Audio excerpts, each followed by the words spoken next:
안녕하세요. 이런 쌀쌀한 날씨에 손을 후후 불어가며 군고구마를 먹고 있으니 이곳이 천국이 따로 없는 것 같습니다. 요즘은 군밤이나 군고구마 파는 곳을 찾기 힘들더라고요. 이런 것도 전부 편의점에서 파는 시대가 되었으니까요.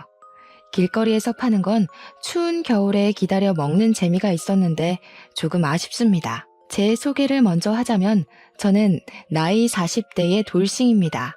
아이 하나 키우면서 감정적으로 힘들게 살다가 지금은 제 마음의 안정을 되찾고 행복한 추억만 안고 살고 싶어 노력하는 중이랍니다. 제 결혼 생활은 꽤 힘들었습니다. 바로 마마보이 같은 남편 때문이었죠.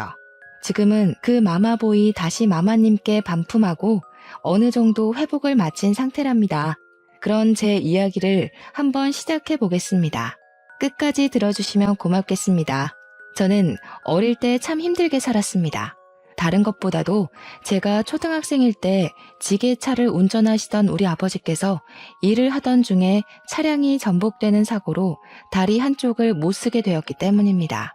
그때는 지금보다 의료 환경이 좋았을 때가 아니라서 사고를 당한 다리로 평생 절면서 살아야 한다는 판정을 받게 되었습니다. 그러다 보니 자연스럽게 지게차 운전을 그만두게 되었고 저는 절름발이 딸이라고 놀림을 당하면서 살아야 했습니다. 우리 어머니는 생계를 책임지기 위해 일선에 뛰어들게 되었죠. 전업주부였던 우리 어머니는 할 수 있는 일이 많지 않았습니다. 그럼에도 불구하고 우리 세 식구 입에 풀칠을 하기 위해 열심히 발에 땀이 나게 움직이셔야 했어요. 아버지도 절름발이었지만 구인구직을 하기 위해 열심히 돌아다니셨습니다. 하지만 지금처럼 장애가 있는 사람에 대한 시선이 곱지 않았기에 아버지가 일을 할 수 있는 곳은 없었습니다. 집에서 살림을 하게 된 아버지는 가끔씩 저를 위해 학교에 찾아오곤 하셨습니다. 학교 끝나고 집을 가야 하는데 비가 정말로 많이 쏟아지는 그런 날이었습니다. 아버지는 절뚝이는 발을 질질 끌고 힘겹게 언덕길을 올라 학교에 도착해서 저에게 우산을 건네주셨을 때 저는 감동보다는 수치심이 먼저 들었어요. 지나가던 친구들이 뭐야, 은지 너네 아빠 장애인이야? 절름발이야? 하는 소리를 아무렇지 않게 건넸기 때문이었죠. 그 다음날 학교 전체에 소문이 났고 저는 절름발이 딸이라고 엄청나게 놀림을 당하게 되었습니다. 어린 마음에 아버지한테 다음부터는 쪽팔리니까 학교에 오지 말라고 큰 소리를 냈고요. 비가 오면 비를 맞고 집에 가곤 했습니다. 돌이켜보면 아버지께서는 많은 상처를 받으셨겠죠? 하지만 그때 저는 철이 없어 몰랐습니다. 그저 친구들이 놀리는 게 싫었고 우리 아버지가 장애가 있다는 사실을 꽁꽁 숨기고 싶어서였죠. 아버지와 저의 사이는 걷잡을 수 없는 깊은 골이 생기게 되었습니다.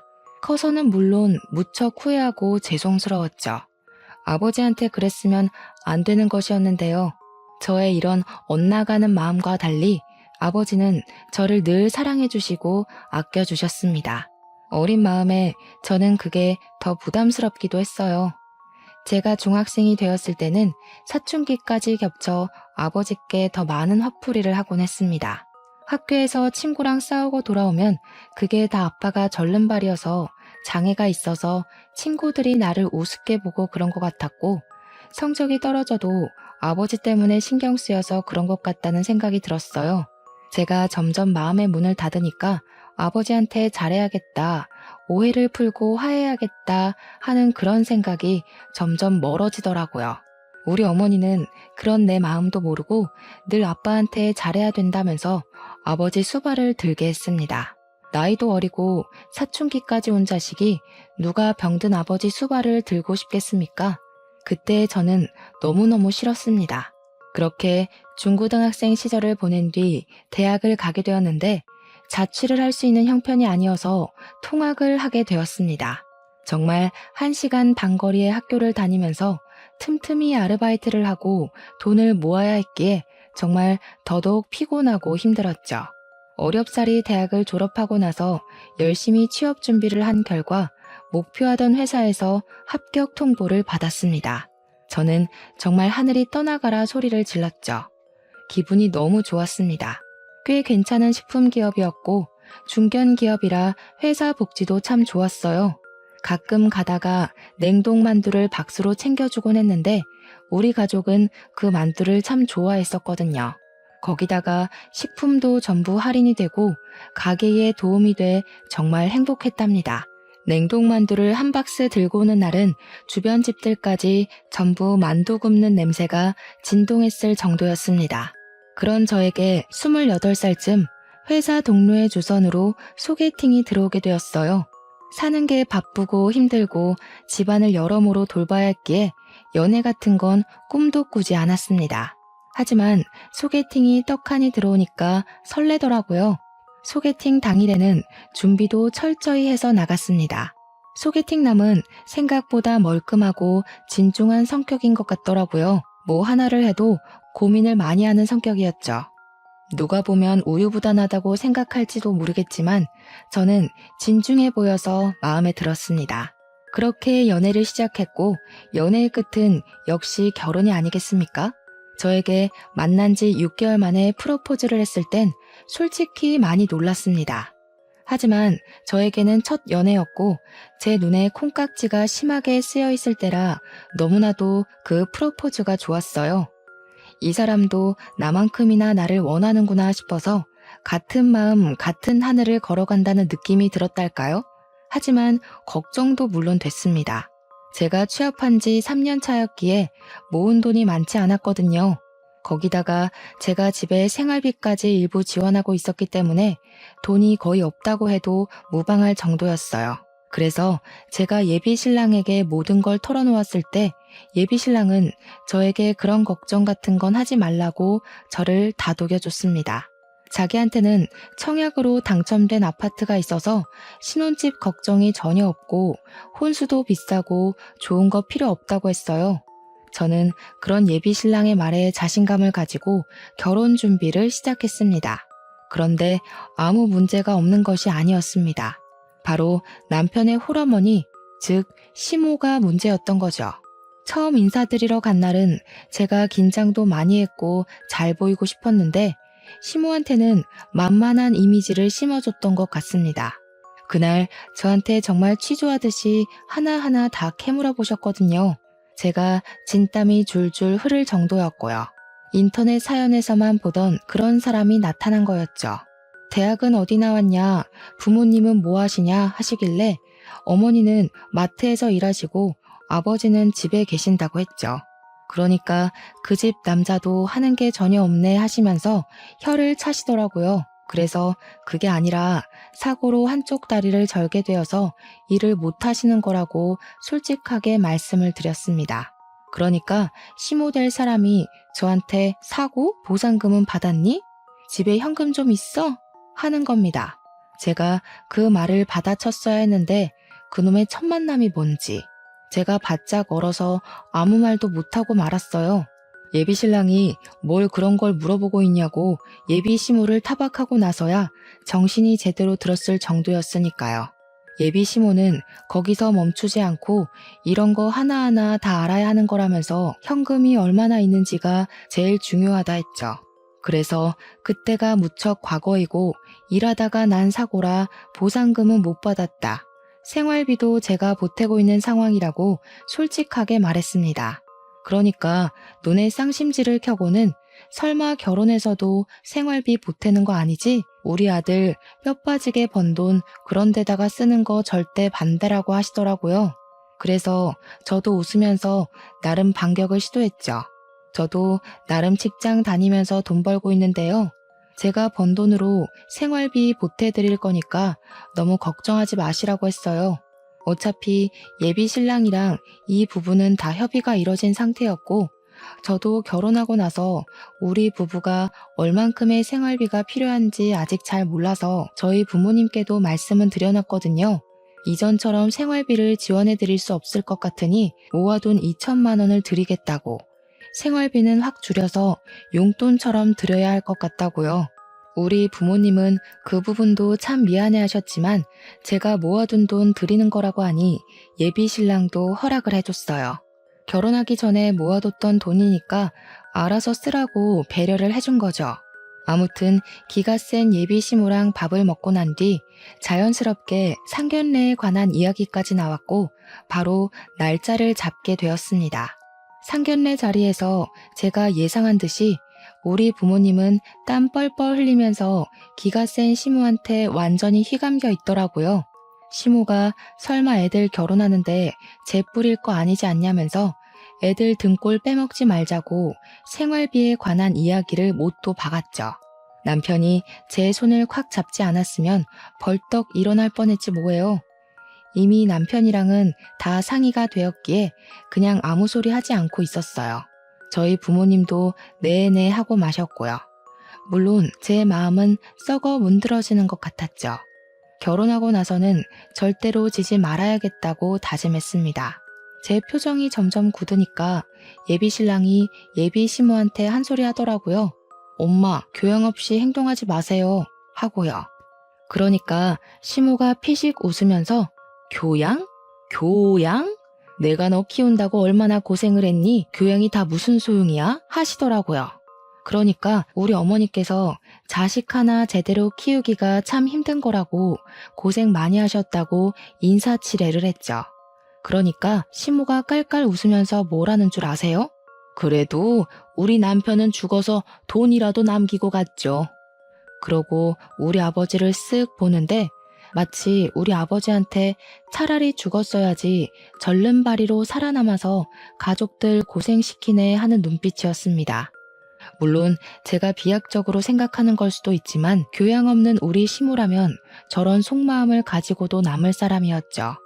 어색하고 애매한 공기가 흐르는 사이에서도 결혼식 날짜를 잡았고요. 시모가 통 크게 예단 예물은 하고 싶은 대로 하라고 넘겨주었습니다. 그 뒤로는 순조롭게 모든 것이 진행되고 있다고 생각했습니다. 저희가 웨딩 촬영은 하는 전날까지는요.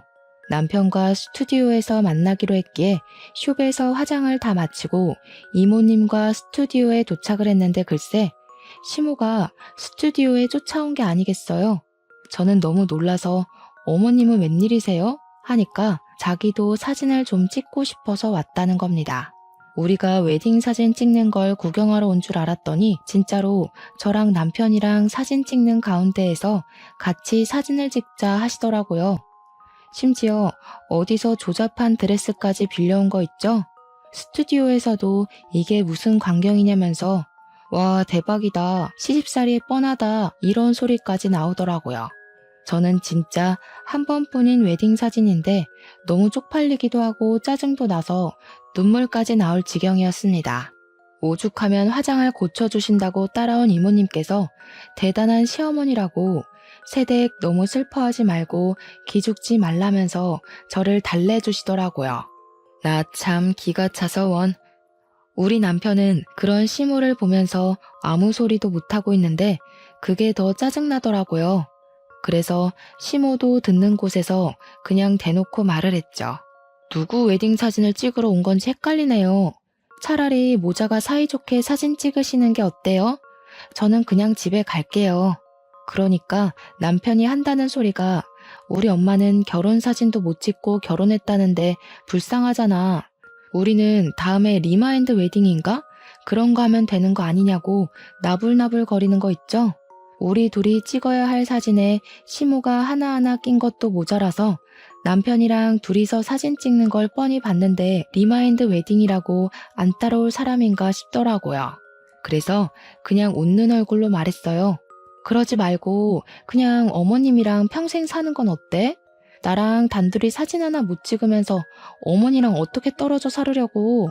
그러니까 제 웃는 얼굴이 진짜 웃는 얼굴이 아니라는 걸 깨달은 남편이 그제야 시모한테 나가라고 하더라고요. 이제는 우리 둘이 찍을 테니까 시모 보고 그만 집에 가보라고요. 한참을 구시렁거리던 시모가 제가 아무 소리 안 하고 쳐다도 안 보니까 그냥 집에 갔습니다. 이렇게 간단하게 보낼 수 있는 걸 왜 참아서 속을 알았는지. 웨딩 촬영을 아주 늦은 시간까지 하고 집으로 돌아오는 길에 혹시나 싶어서 신혼여행은 우리 둘이 가는 거지? 하고 물어보니까 남편이 말 잘했대요. 안 그래도 물어보려고 했다면서. 엄마가 해외에 한 번도 안 가봤다는데 그게 영 마음에 쓰인다는 거예요. 그래서 정신 나갔냐고 한 소리 했죠. 신혼여행까지 지금 시모를 모시고 가자는 반푼이 같은 소리를 하는 거냐고 하니까 남편이 우물쭈물해요. 그럼 나 신혼여행 안 갈 테니까 너네 엄마랑 둘이 다녀와 하니까 그건 또 아니지 않냐고 화를 내더라고요. 둘이서 해외여행 안 가는 이유가 뭐겠어요? 시모 수발 들기는 싫으니까 안 간 거겠죠. 안 그래도 억척스러운 시모가 해외 가서는 얼마나 진상을 떨어댈지 안 봐도 비디오니까요. 그냥 말이나 한번 꺼내본 거라고 말 돌리길래 그런 말 2번 다시는 꺼내지 말라고 불호령을 내렸습니다. 결혼하고 나서는 남편의 청약 아파트에 들어갔죠. 근데 그게 말이 좋아 청약 아파트지 시모한테 돈을 빌려서 얻은 집이었던 거예요. 그러면서 저희한테 시모가 2년 줄 테니까 빌려간 돈 2년 뒤에 갚으라고 하면서 돈 못 갚으면 그 아파트 팔고 합가를 하자고 하는 겁니다. 제가 무슨 소리를 하시는 거냐고 완전 펄쩍 뛰었죠. 그러니까 시모가 한다는 소리가 자기 노후 자금 털어서 아들 대출 안 받게 하려고 빌려준 돈인데 갚을 수가 없으면 합가를 해야지 하는 거예요. 남편은 저한테 엄마 노후 자금이니까 우리가 돌려드리는 게 맞지 이러고 있고요. 이미 남편이랑 이야기를 다 끝내둔 상태였던 거죠. 애초에 합가를 하려고 처음부터 뭐 집 알아서 해라 신경 안 쓴다 이랬던 거예요. 그래서 저도 이대로 끌려가면 안 되겠다 싶어서 웃는 얼굴로 대답했어요. 어머님, 그러면 저희 애 낳으면 애도 다 봐주시고 밥도 다 해주시고 청소도 다 해주시고 하는 거죠? 저희 맞벌이니까 어머님께서 집안일 다 해주시는 거 맞죠? 저 피곤해서 집안일 못해요. 그러니까 어머님이 펄쩍 뛰면서 아니 자기가 다 늙어서 며느리 수발을 들어야 하네요. 그래서 제가 노는 것도 아니고 바깥일 하는 사람인데 집안일을 어떻게 하나하나 신경 쓰겠냐고 했죠. 어머님이랑 같이 살면 입주 도우미도 필요 없겠다고 애들 줄줄이 소시지처럼 낳겠다고 했어요. 어머님께서 다 키워주실 거죠? 하면서요. 그러니까 시모가 일 없다고 나중에 다시 이야기하자면서 한 수 물으시더라고요. 그래서 나중이란 없어요 어머님 하면서 쫓아내버렸습니다. 남편은 저한테 어떻게 늙은 어머니한테 그걸 다 시키겠다는 소리를 아무렇지 않게 하냐고 저를 타박하더라고요. 그래서 그럼 네가 할래? 나는 맞벌이 하면서 집안일까지 신경 못 써. 우리 둘이 살 때도 너랑 나랑 반반 딱 갈라서 하는 거다 하고 못 박았습니다. 제가 남편한테 꼬우면 네가 집안일 다 해라 마무리하니 아무 소리 못 하더라고요. 도대체 왜 시댁 사람들은 전부 며느리를 자기 몸종인 줄 알고 대하는 걸까요? 우리 남편은 왜 이렇게 마마보이로 자란 건지 미리 알았더라면 절대로 결혼 안 했을 겁니다. 그래도 둘이 사는 신호는 나름 괜찮긴 했습니다. 시모가 은근히 태클도 걸어오고 간섭도 하긴 했지만 버틸만 했고요. 저도 얼굴에 딱 철판 깔고 일일이 대드니까 시모도 저한테 작은 걸로는 트집을 잡지 않더라고요.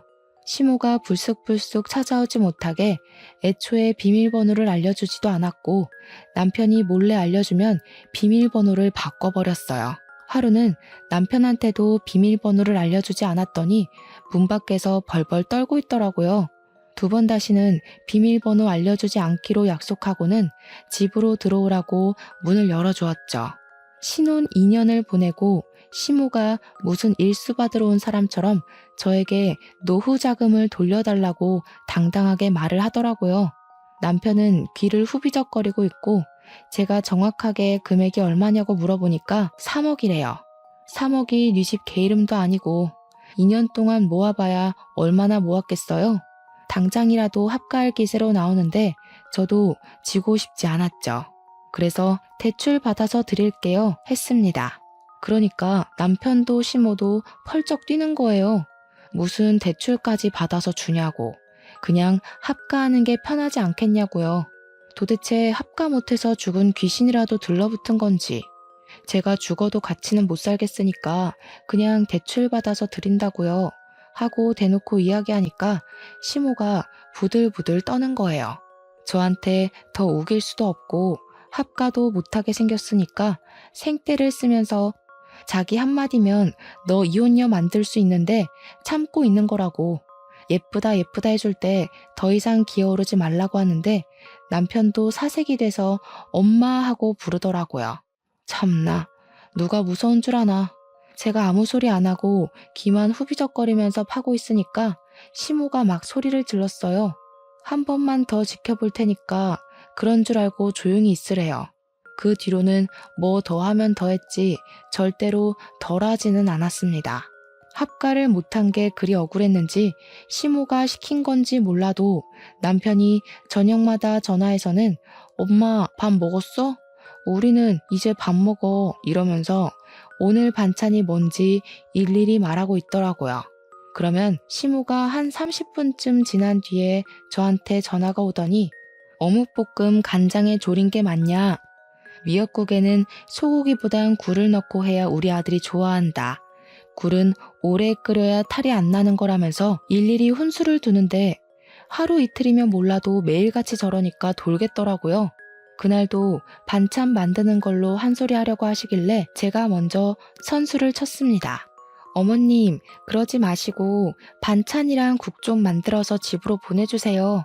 그냥 데워 먹는 게 저도 편해요. 내일부터는 부탁드릴게요. 하고 끊어버렸습니다. 그러니까 바로 또 전화 오는데 설거지 해야 돼서 바빠요. 하고 끊어버렸죠. 그 다음날 반찬을 해주셨게요? 당연히 안 해주셨죠. 대신 반찬 만드는 걸로 훈계하시던 전화도 뚝 끊어졌습니다.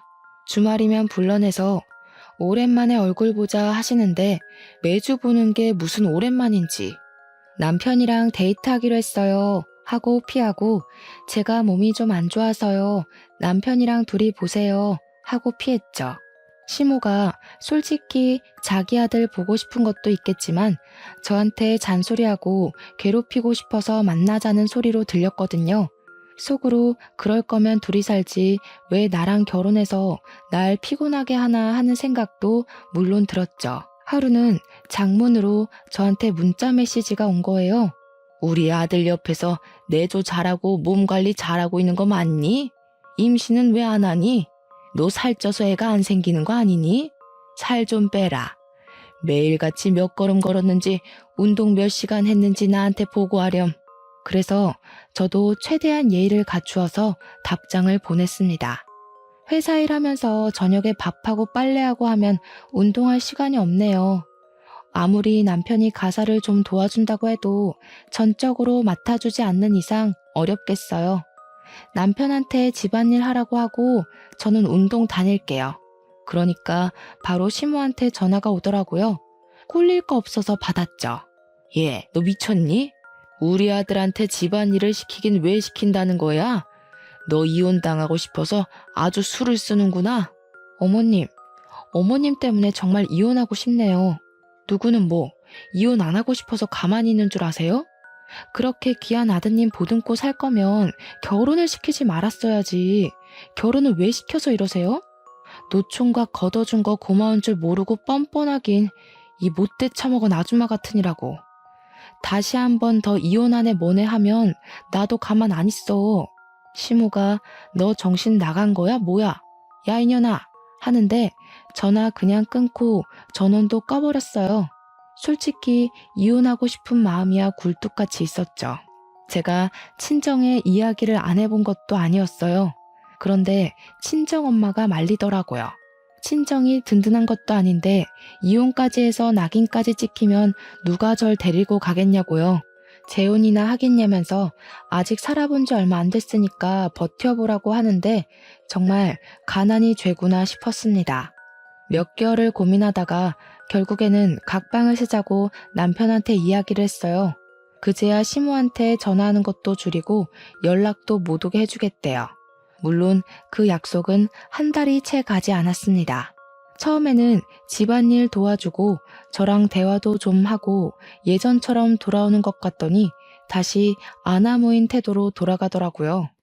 아, 이 사람은 갱생이 불가능한 사람이구나 싶어서 이혼이 답이다.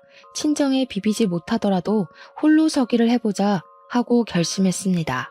그런데 하늘도 무심하시지. 그때 제가 임신을 하게 된 겁니다. 몸이 자꾸 축축 처지고 위열도 있고 감기 기운 같은데 이상하게 이전이랑 느낌이 다른 겁니다. 혹시 몰라 임신 테스트기를 해보니 두 줄이 딱 뜨더라고요. 병원에 갔더니 임신 5주 차라고 하는 거예요. 애가 생긴 마당에 홀로 서기는 물거품이 되었죠. 제가 임신했다고 하니 남편이고 친정이고 시댁이고 모두 경사났다고 난리가 났습니다. 웃긴 게 시모가 완전히 태세를 전환해서 저한테 너무 잘했다고 우리 며느리가 한 건 했다 난리를 치더라고요. 며느리 힘들어서 애 떨어지면 큰일 나니까 집안일 도와주라고 남편한테 눈치도 주고요. 저한테 무조건 아들일 거라고 우리 집안에 아들씨가 많다고 아주 장담을 하시더라고요. 그런 와중에 입덧이 시작되었고 입덧을 엄청 심하게 하는 바람에 남편은 제 눈치를 보면서 밖에서 밥을 먹고 들어오기 시작했어요. 처음에는 제가 아예 음식 냄새조차 못 맡았거든요. 그런데 한 16주쯤 지나니까 입덧도 사라지고 먹고 싶은 게 너무 많은 거예요. 그래서 남편 보고 일찍 들어와라. 같이 밥 먹자고 먹고 싶은 게 너무 많다고 이야기를 했죠. 근데도 자꾸 남편이 밥 먹고 왔다고 늦게 들어오는 거예요. 족발 먹고 싶은데 김치전 먹고 싶은데 하면 내일 낮에 사 먹으라고 지금 피곤해서 못 사다 준다고 서운하게 그러더라고요. 하루 이틀 지나니까 혹시 바람이 났나 싶어서 휴대폰을 뒤져보니까 글쎄 시무랑 밥을 먹고 들어오느라 늦는 거 아니겠어요? 너무 어이가 없어서 당장 남편에게 따지니까 제가 너무 이랬다 저랬다 시키는 게 많고 입덧도 하니까 배려하려고 먹고 들어온 거래요. 배려는 무슨 배려? 나랑 밥 먹는 게 배려해주는 거 아니냐고 했더니 그럼 우리 엄마는 혼자 밥 먹잖아 이러는 거 아니겠어요? 집에서 남편 기다리는 나는 혼자 아니냐고, 임신은 나 혼자 알아서 한 거냐고 따졌죠. 거기다가 제 뱃속의 아이가 17주의 딸이라는 걸 알게 됐거든요. 그랬더니 또 한 번 시모가 태세 전환을 하는 거예요. 아들인 줄 알았더니 어떻게 딸을 가질 수가 있냐면서 이제 집안일도 좀 하고 산모가 움직여야 애가 쑥쑥 나오는 거라고. 남편한테 집안일 시키지 말고 스스로 하라고.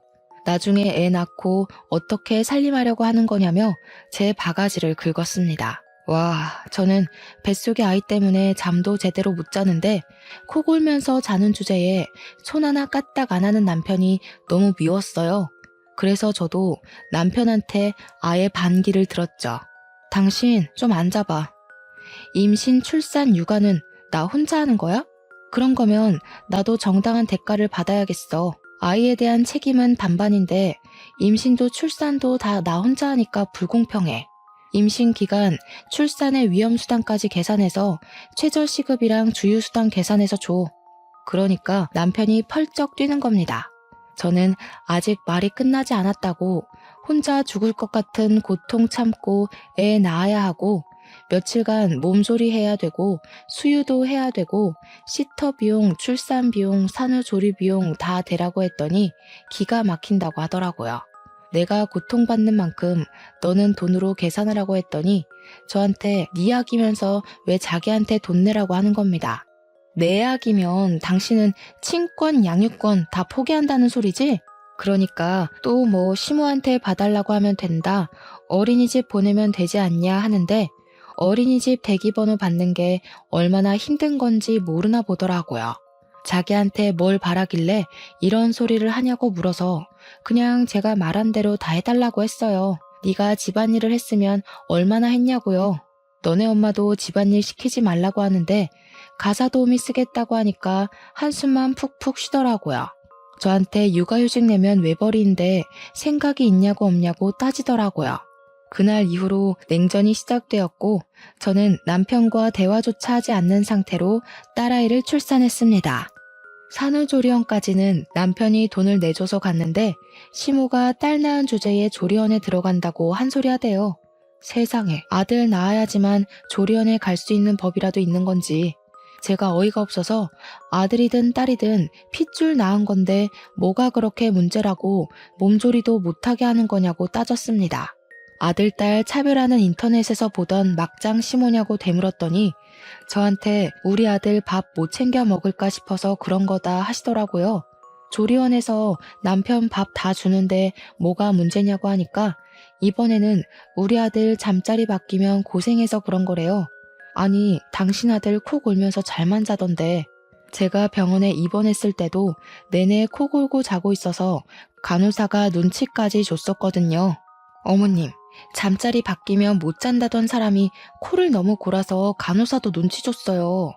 아내가 출산하고 입원해 있는데 그렇게 꿀잠 자는 사람 처음 봤대요, 글쎄. 그러니까 걱정하시려면 제 걱정을 좀 해주시는 게 어떨까요? 출산하고 제가 힘들었죠. 저 인간이 힘들 일이 뭐가 있겠어요, 어머니? 남편 자는 거 제가 동영상 찍어둔 거 있는데 한번 보실래요? 눕자마자 코부터 고는데 누구 닮았는지 신기하더라고요. 그러니까 시모가 킁킁 하면서 남편한테 엄마 집 와서 쉴래? 잠자리 바뀌니까 힘들지? 하더라고요. 우리 남편 장학에도 산후조리원에 산모들 많아서 부끄럽다면서 시댁에 가더라고요.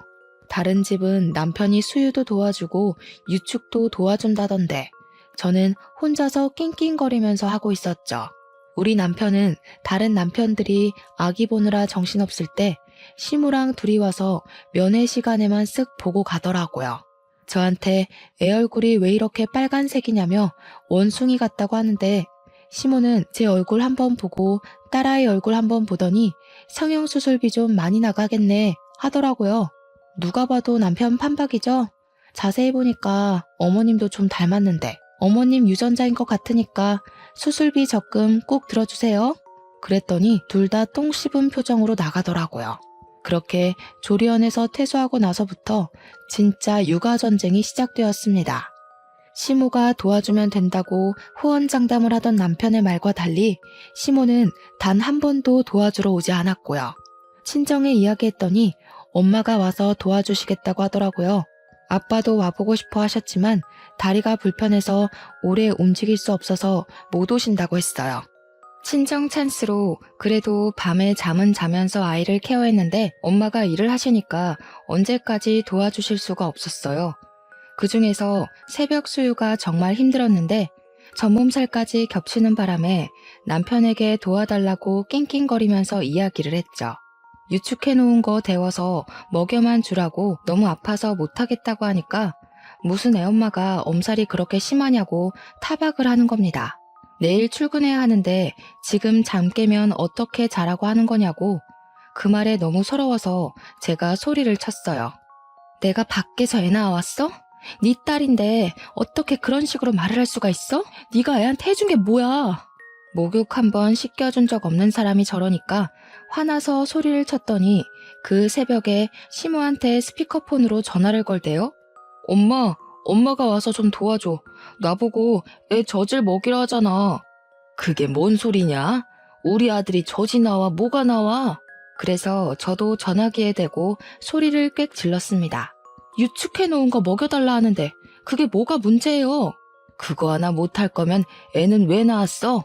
너네 먹여 살리려고 일하는 우리 아들이 불쌍하지도 않니?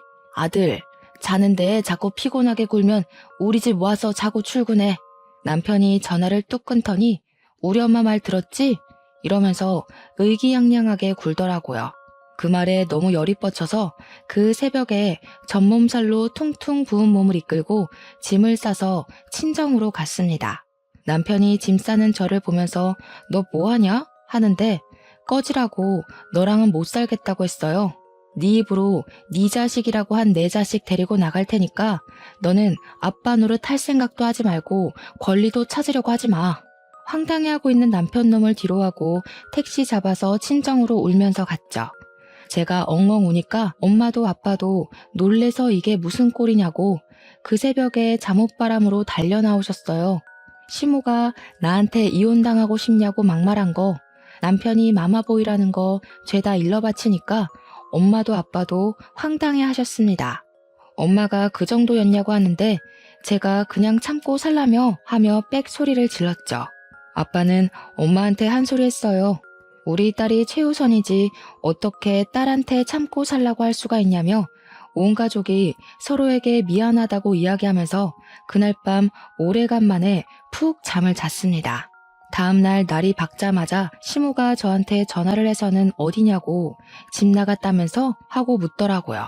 한 번은 단판을 지어야겠다고 생각이 들어서 친정 왔다고 이야기를 했더니 콧방귀를 끼더라고요.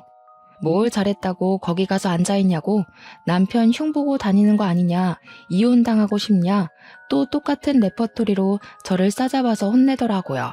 그래서 제가 그랬죠. 내가 이혼을 왜 당해? 당하는 건 아줌마 아들이지. 나 이미 이혼하자고 했거든? 그러니까 씩씩거리면서 너 딱 기다려. 내가 거기로 갈 테니까 하면서 소리를 지르더니 전화를 뚝 끊어버리더라고요. 올 테면 와봐라. 나도 기다렸다 하는 마음으로 칼을 갈고 기다렸습니다. 진짜 오려나 싶었는데 기대했던 대로 씩씩거리면서 진짜 찾아왔더라고요. 저희 친정이 주택이라서 골목길 안쪽에 굽이굽이 있어서 찾기도 힘든데 어떻게 한 방에 딱 찾아왔더라고요. 웃긴 게 남편도 같이 씩씩거리면서 따라온 거 있죠? 문 열어준 아빠가 놀라서 엄마도 호출을 했어요. 마트에서 일을 하고 있다가 헐레벌떡 집으로 오셨더라고요. 5명이 거실에 둘러앉아 있는데 흥분이 가라앉지 않는 건지 시모가 씩씩거리면서 저한테 삿대질을 하면서 이야기를 하더라고요. 애가 배운 게 없어서 그런가 나한테 아줌마 아줌마 하대? 어디 쥐뿔도 없는 게 무슨 자존심이야? 그래서 저도 지지 않고 받아쳤죠. 몇 년 동안 나한테 이혼 가지고 협박하더니 내가 한다고 하니까 무섭나 봐? 그 나이에 애까지 달려서 이혼하면 누가 받아준다냐? 누가 받아줘야 이혼해요? 마마보이도 이혼 사유 되더라. 아줌마가 나한테 보낸 이혼 협박 문자 내가 다 가지고 있어. 그거 증거로 다 제출할 거고 재산 분할도 요청할 거야. 그랬더니 시모가 제 머리채를 확 잡아채면서 누구 아들을 이혼남으로 만들어? 하면서 악을 쓰더라고요. 저도 같이 머리채를 붙잡고 아줌마 아들이 나한테 한 짓이 얼만데 이혼 당해도 싸지 하면서 되받아쳤어요. 내 새끼 친권, 양육권 다 들고 올 거고 양육비도 꼬박꼬박 받을 거니까 각오하라고요. 우리 남편이랑 엄마가 놀래서 저랑 시무랑 뜯어말리고 있는데 아빠가 딱 한마디 하셨습니다. 교양 없이 굴 때부터 알아봤어. 어디 쌍놈의 옆에 내가 우리 귀한 딸을 그딴 식으로 괴롭히고 머리채까지 뜯어? 당신 덜 자란 아들 평생 옆구리에 끼고 살아. 아예 젖까지 먹이지 그래? 내 딸 고생시키지 말고 아들 수발이나 들면서 사셔. 아이고 누가 그런 말하면 무서워서 벌벌 떨 줄 알고? 그쪽이나 평생 한쪽 다리 절면서 딸한테 기대 사셔. 나도 하자 있는 부모 딸린 계집애 처음부터 집에 들이기 싫었어. 떡하니 아들이라도 낳았으면 몰라. 그 말에 우리 엄마가 부엌으로 가서 김장할 때 쓰는 굵은 소금을 시무랑 남편 얼굴에 패대기 치듯 뿌렸어요. 놀래서 도망가길래 엄마가 부정 탄다고 2번 다신 오지 말라고 현관문을 쾅 닫아버렸습니다. 그런데 밖에서 갑자기 으악 하는 소리가 들리는 거예요. 아직 추운 겨울이었고 우리 집이 다세대 주택 2층이었거든요. 전날 눈이 펑펑 왔고 살짝 녹은 다음 얼어붙었기에 돌계단이 미끄러운 상태였습니다. 남편이 그 계단을 씩씩거리면서 내려가다가 그만 자빠진 거예요. 엉덩방아를 찌으면서 내려간 게 아니라 얼굴부터 엎어지면서 막 대굴대굴 구른 거죠. 좁은 돌계단을요. 시모가 놀래서 아들아 아들아 하면서 119 좀 불러달라고 엉엉 울고 있는데 자세히 보니까 남편 무릎이 돌아가 있더라고요. 일단 놀래서 119는 불러줬죠. 그날 저녁에 시모한테 전화가 오더니 우리 아들 무릎뼈가 부러지면서 십자인대가 파열됐고 그 탓에 다리를 절게 됐다면서 저보고 책임을 지래요. 엉엉 울면서 저한테 빨리 와서 병수발을 들어야지 뭐하고 있냐고 소리를 치는 겁니다. 저는 너무 고소해서 웃음이 날 것 같았죠. 제가 거길 왜 가요? 평생 한쪽 다리 절면서 사는 아들 잘 돌보면서 사세요. 다리 불편한 우리 아빠한테 하자 있는 부모라고 막말하더니 아줌마는 하자 있는 아들이 생겨버렸네? 양심도 없지. 하자 있는 그놈 간호를 왜 내가 합니까? 저도 하자 있는 놈이랑 살 생각 추호도 없으니까 늙어 죽을 때까지 옆구리에 끼고 병간호하세요. 그러면서 침을 칵 퇴하고 뱉었습니다. 꼴 좋다고 깔깔거리면서 웃어도 좋고요. 그리고 바로 변호사 선임해서 이혼 소송도 시작했어요. 재산 분할도 받을 수 있다고 하길래 조금이지만 받게 되었고 위자료도 당연히 받았죠. 친권, 양육권 당연히 아이가 어리기 때문에 저한테 왔고요. 전 남편이 저한테 가끔 연락 와서는 보고 싶다고 우리 딸 한 번만 봤음 소원이 없다고 하는데 저는 모르쇠했죠. 누구시냐고 우리 애는 아빠가 없어서요 했습니다. 저한테 그러지 말라고 애원을 하면서 엉엉 우는데 엄마 찾던 사람 다 어디 갔는지 이제 와서 저한테 약한 모습 보여주면 제가 뭐 냉큼 좋다고 받아줄 거라고 생각한 거죠. 그 생각 자체가 저를 바보로 본 거 아니겠어요? 이때다 싶어서 차단해버리고는 2번 다신 연락하지 말라고 면접 교섭권 당당하게 신청해서 오라고 했죠. 그래도 아이한테는 아빠이니까 면접 교섭권 신청해서 들고 오면 보여줄 수밖에 없는 현실이니까요. 제 생각에 아이랑 둘이서만 만나라고 하면 그것도 신청하지 않을 게 뻔했지만요. 시모가 여전히 남편 옆에서 병수발 들고 있다던데 앞으로 쭉 반성하면서 살았으면 좋겠습니다. 말이 씨가 된다고 사람이 마음을 곱게 먹어야 하지 않겠어요? 하자 있는 집안이라고 무시하더니 똑같이 돌려받으니까 지금쯤 얼마나 후회하고 있겠습니까? 저희 아버지를 절름발이라고 무시한 것도 마마보이 아들 둬 놓고 저한테 갑질한 것도 평생 속죄하고 후회하면서 살길 바라고 있어요. 이래서 당장 코앞의 일도 모르는 거라는 말이 있나 봐요. 청취자 여러분들도 항상 어디서나 말 조심하시고 받은 만큼 꼭 돌려주면서 사시길 바랍니다. 누군가에게 상처를 주면 그만큼 부메랑으로 돌아오는 법이라는 거 명심하셨으면 좋겠어요. 그러니까 내가 받은 상처도 꼭 그 사람에게 돌아갈 것입니다. 현명한 여러분의 선택을 저는 응원하고 지지하겠습니다. 여러분도 저의 홀로서기를 응원해 주시면 감사하겠습니다.